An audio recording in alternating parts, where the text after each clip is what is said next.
নেবে ভাঙড়ের মানুষেরা। ভাঙড়ের মানুষের মতামতের বাইরে একটাও কাজ হবে না, এবার বলে যাচ্ছে আপনাদের, জোর গলায় বলছি। এটা ভাঙড়ের মানুষের মতামতের ভিত্তিতে কাজ হবে। যে সুযোগটা দ্বিতীয়বারের জন্য আমাকে দিয়েছেন, সেই সুযোগটা আমি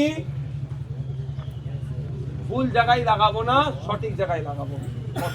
সুতরাং আতঙ্কিত হওয়ার জায়গা নাই। ভাঙড় একটা পথ দেখাবে 2031 সালে রাজ্যের মানুষের কাছে। সেটা শুধু নওশাদ সিদ্দিকী একার দ্বারাই সম্ভব নয়, আইএসএফ পার্টির একার দ্বারাই সম্ভব নয়, প্রত্যেকটা ভাঙড়ের মানুষকে সাথে নিয়ে করা সম্ভব। আজকে যে আমাকে ভোট দেয়নি, যে 94,000 ভোট তৃণমূলে গেছে, তাদেরও ভালো আমাদের ভাঙড়ের মানুষকে দেখতে হবে। রাজি আছেন তো নাকি? যে 30,000 ভোট বিজেপিতে গেছে, তাদেরও ভালো আমরা একত্রিত হয়ে ভাঙড়ের মানুষরা দেখব। এখন আমি আর আইএসএফ এর নেতা নয়, আমি এখন ভাঙড়ের বিধায়ক। 2,70,000 ভোটারের আমি বিধায়ক। তো আমাকে আমার যদি আমাকে 1,21,000 টাকা মাসে দেওয়া হবে এই 2,70,000 মানুষকে দেখার জন্য। সুতরাং আমার কর্মকাণ্ড যদি আমি ভুল করি, দুনিয়ার কাউকে না জবাব দিলে আমাকে সৃষ্টিকর্তার কাছে জবাব দিতে হবে। আমি ইসলাম ধর্মের অনুসারী, আমার ধর্মীয় বিশ্বাস যে আল্লাহর কাছে জবাব দিতে হবে আমাকে। তো সুতরাং আমার দ্বারাই অন্যায় হবে না। হ্যাঁ, 2-1 দিনের মধ্যে কিছু ক্ষোভ বিক্ষোভে করেছে, তাও আমরা যতটা পেরেছি ফোন করে আটকেছি। আজকে সকাল থেকে কেউ বলতে পারবে না একটা কোনো ছোট্ট ঘটনা ঘটেছে, কেউ বলতে পারবে? আর আমি আজকে বলছি, মানে সবই আল্লাহ সৃষ্টিকর্তার ইচ্ছে, তার বাইরে কিছু নয়। যদি ভাঙড়ে আমরা হারে যেতাম, এতক্ষণ আমাদের 200 ছেলে লাশ ফেলে দিত, 5,000 বাড়ি ভেঙে দিত, জেসিবি নিয়ে বাড়ি ভাঙচুর করতো। বলেন আপনারা। আজকে অনেকে অনেক কথা বলছেন, স্বাধীনতা আছে, সেই স্বাধীনতা আমি দিয়ে রেখেছি। আমাকে অনেকে জানাচ্ছে, আমি আমার ফোন নাম্বার, নিজের পার্সোনাল ফোন নাম্বার দিয়ে দিয়েছি, যদি কারোর সাথে অন্যায় হয় ফোন করো। এবার কি হচ্ছে অনেকে জানেন, ফোন করে বলছে বাড়ি ভেঙে দিয়েছে। কে ভেঙেছে? আর আপনার যে বাড়িটা ভেঙেছে তার একটা ছবি দেখান, কলা গাছ ভাঙার ছবি দিচ্ছে, জানেন? বুঝতে পারছি এই ধরনের অনেক হচ্ছে, আমার ছেলের নামে মিথ্যাচার হচ্ছে। কিন্তু আমার ছেলে ভুল করলে আমি ছাড়বো না। একটা কথা, আমাকে কারণ দেখাতে হবে যে তুমি ওর বাড়িতে কেন গিয়েছিলে, লোকটা কে। এটাও আমি বলেছি, আমাদের নেতৃত্ব জিজ্ঞাসা করবেন।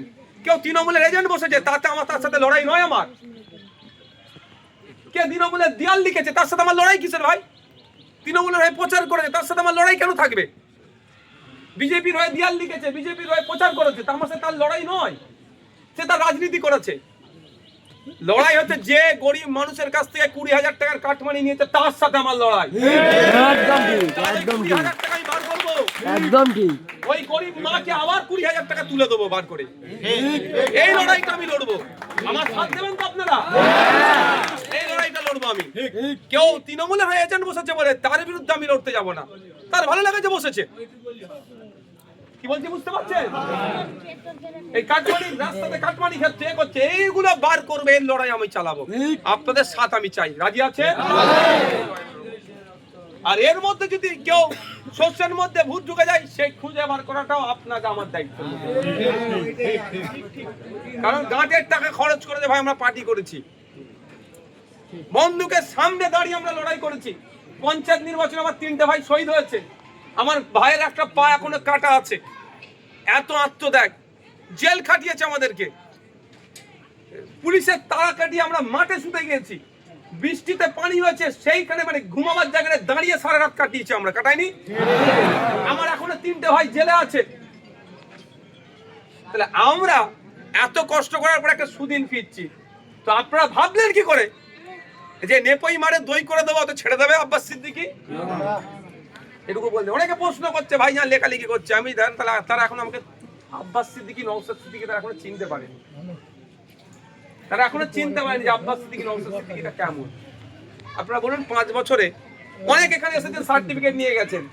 এমনও ঘটনা আছে বাড়িতে সার্টিফিকেট পৌঁছে দিইনি আমরা। বলতে পারবে কেউ 1 টাকা নিয়েছি?